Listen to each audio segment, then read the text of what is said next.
Ernest Muçi mund të largohet nga Trabzonspori dhe për këtë po shkruaj në Turqi. Së fundmi flitet për një ofertë prej 12 milion eurosh, që është refuzuar nga klubi turk. Kjo është edhe një shifër rekord që ofrohet për Muçin. Lojtari i kombëtares shqiptare shitej për 10 milion euro nga Legia te Beşiktaş.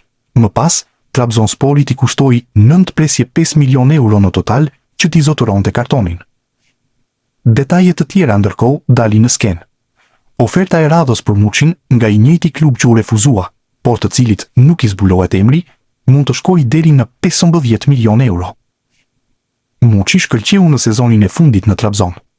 Për këtë, ka tërhequr vëmendjen e klubeve në Europë, të cilat duken të gatshme për një sforco financiare që të përfitojnë shërbimet e fantazistit shqiptar. Arjon Ibrahimović është përfshirë në listën e top 15 lojtarëve më të kërkuar në botën e futbollit që nga fillimi i këtij viti. Transfermarkt ka publikuar 15 emra, të cilat janë lidhur me më shumë klube se pjesa tjetër. Futbollisti me origjinë shqiptare mban vendin e dytë. Ibrahimović, kartonin e të cilit e zotron Bayern Munin, është lakuar në plot 13 klube të ndryshme. Më shumë se ai, ka parë vetëm Abubakar Sedikinte, pikërisht me 15 klube. 20 vjeçari që luan në moshat e Gjermanisë e mbylli sezonin e fundit si i huazuar të Heidenheim. Disa prej emrave të cilat përmenden si destinacioni i radhës janë Hoffenheim, Augsburg, Werder Bremen, Stuttgart, PSV, Brighton, Crystal Palace, Fulham, Brentford dhe Aston Villa. Te Heidenheim pati një rritje të madhe, pavarësisht se klubi në fjalë ra nga kategoria. Ibrahimović po ashtu ka luajtur me ekipin e parë të Bayernit, por nuk është në plane për të ardhmen. Më parë është treguar edhe si dëshire trajnerit Alban Bushi te kombëtarja U21. Për shkak se nuk ka luajtur me ekipin e parë të Gjermanisë, ekziston akoma mundësia që në të ardhmen të vesh fanellën kuqezi.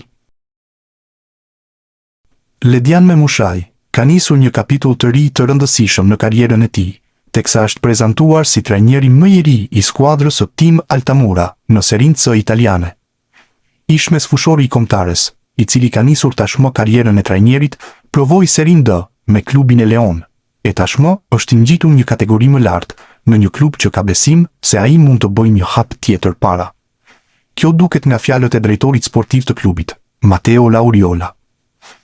Ai është një surprizë si trajner, por e njoh që nga koha e tij te Karpi dhe Lecce. Si lojtar, ai ishte një lider.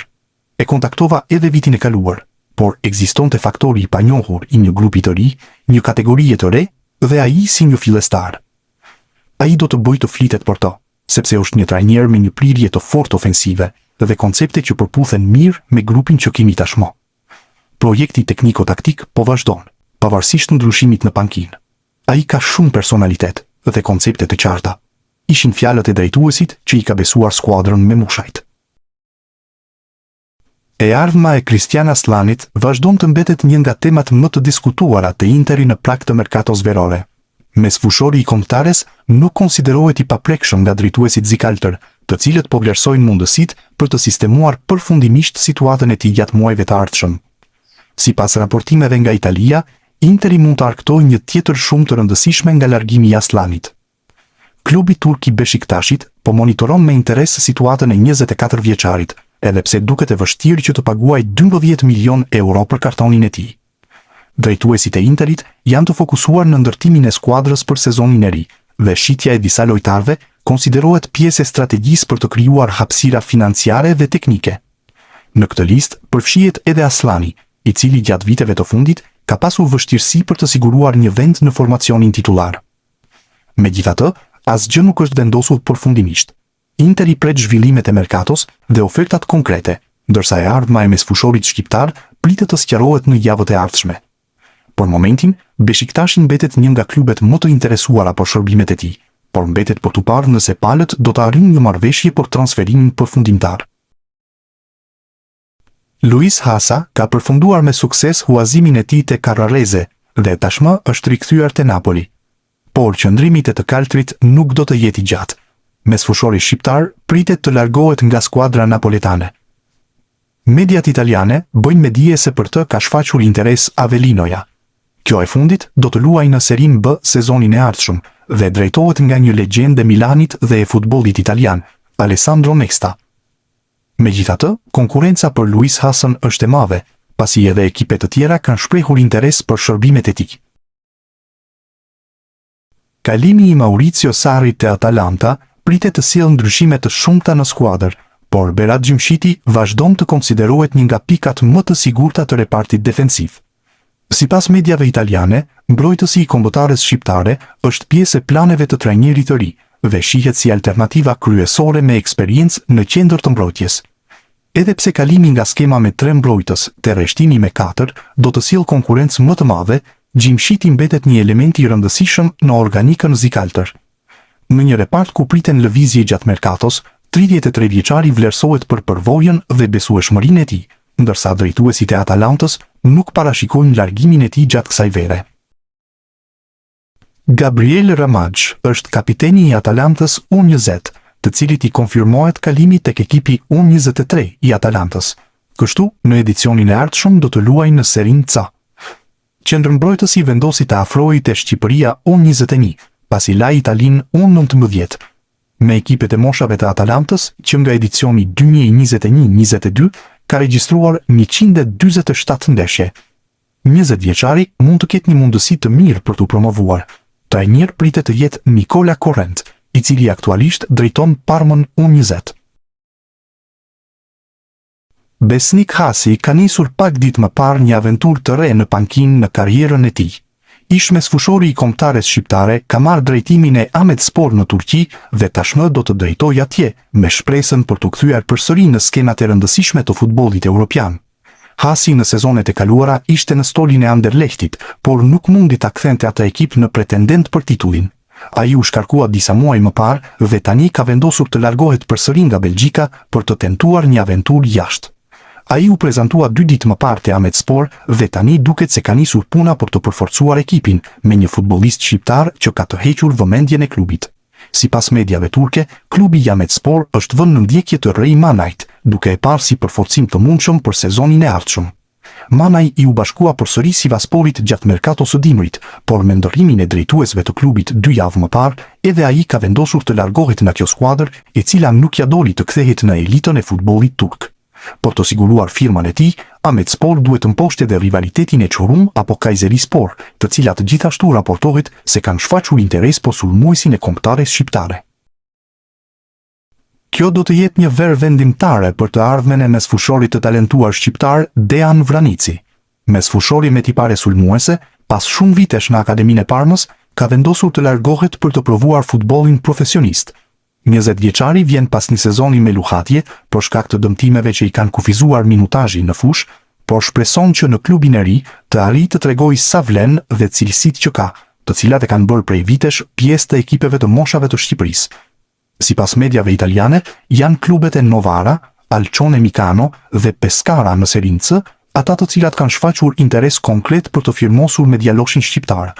Tashmë mbetet të shihet se cila do të jetë zgjedhja e tij për hapin e parë të madh në karrierë. Laurent Tolaj është bomberi që po tërheq interesin e disa klubeve të rëndësishme në Championship. Bomberi shqiptar ka shënuar plot 58 gola në 3 edicionet e fundit, ndërsa ka asistuar edhe 30 të tjerë. Kontributi i tij në 88 gola dhe në duke u rritur për gjatë 3 viteve, ka bërë që të jetë një nga sulmuesit më efektiv. Për këtë, janë shfaqur pas tij edhe klube me pretendime në Championship. Edicionin e fundit e mbylli me Plymouth në League One, që është ndryshe kategoria e 3 për nga rëndësia në Angli. Shërbimet e tij ndërkohë i kërkojnë Millwall, West Brom dhe Stoke City, të 3 këto klube me synime të mëdha. 24 vjeçari ka kontratë të vlefshme deri në vitin 2029.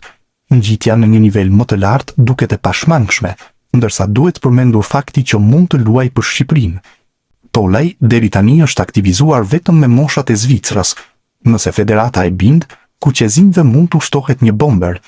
Më parë është shfaqur duke festuar gola me shqipon, duke treguar lidhjen e tij me origjinën.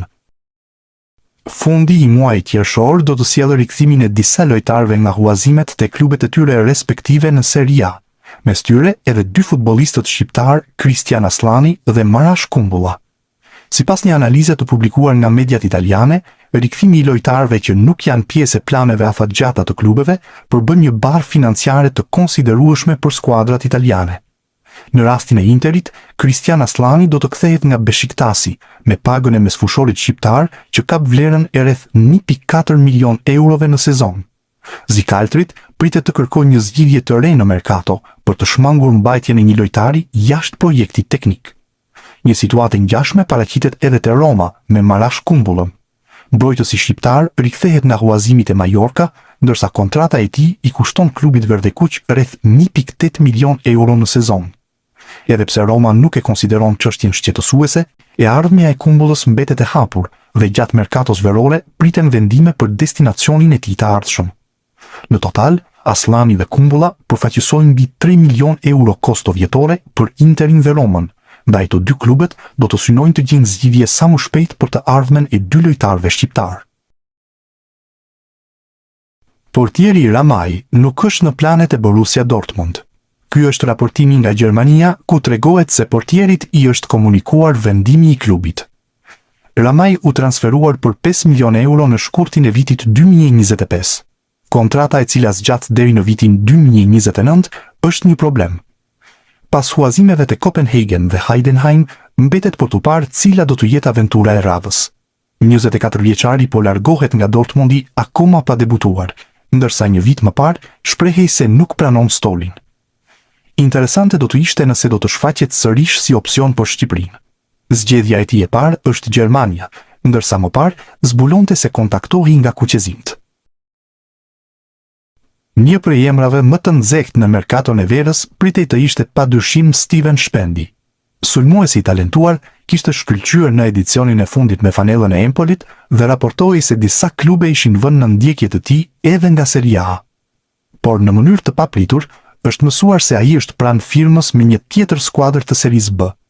Sipas Sky Sport, Shpendi po bëhet gati të transferohet në radhët e Padovas, e cila është gati të blejë kartonin e tij nga Empoli.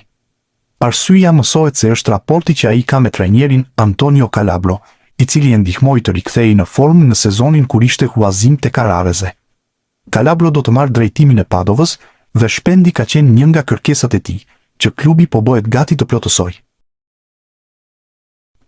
Gjatë ditëve të fundit, kanë qarkulluar masivisht informacione se sulmuesi i Shqipërisë, Arber Hoxha, do të kalonte nga Dinamo Zagreb te Widzew Łódź. Megjithatë, qasja e gazetarit polak Tomasz Wlodarczyk i ndryshon të gjithë skenaret. Wlodarczyk shprehet i bindur se transferimi i shqiptarit te Widzew Łódź nuk do të ndodhë, pavarësisht aludimeve. Nuk jepen më shumë detaje nëse ka të bëjë me kërkesat e Dinamo Zagreb apo sulmuesi kuqezi kërkon ekip më dinjitoz në arenën e futbollit evropian. Hoxha ka kontratë me skuadrën nga Zagrebi deri në verën e vitit 2029, ndërsa kartoni i tij vlen 3 milion euro sipas Transfermarkt. Para disa muajsh, qarkulluan informacione se për 27 vjeçarin ishte interesuar edhe Hull City në Angli. Julian Shehu është në radarin e Olympiakos. Gjigantët e Greqisë e mbyllon sezonin si nën kampion, ndërsa tashmë po mendojnë për përforcime. Vetë firma me Shehun nuk do të jetë as pak e lehtë. Kontrata me Widzew Łódź deri në vitin 2028 bën që klubi polak të mos nxitohet. 27 vjeçari ndërkohë u bë risi te kombëtarja në vitin 2025. Madje u kthye edhe në titullar për ekipin e Silvinios gjatë kualifikueses të botrorit, ku u arrit faza play-off. Për plot 4 vite u kthye në titullar i rëndësishëm i Widzew Łódź.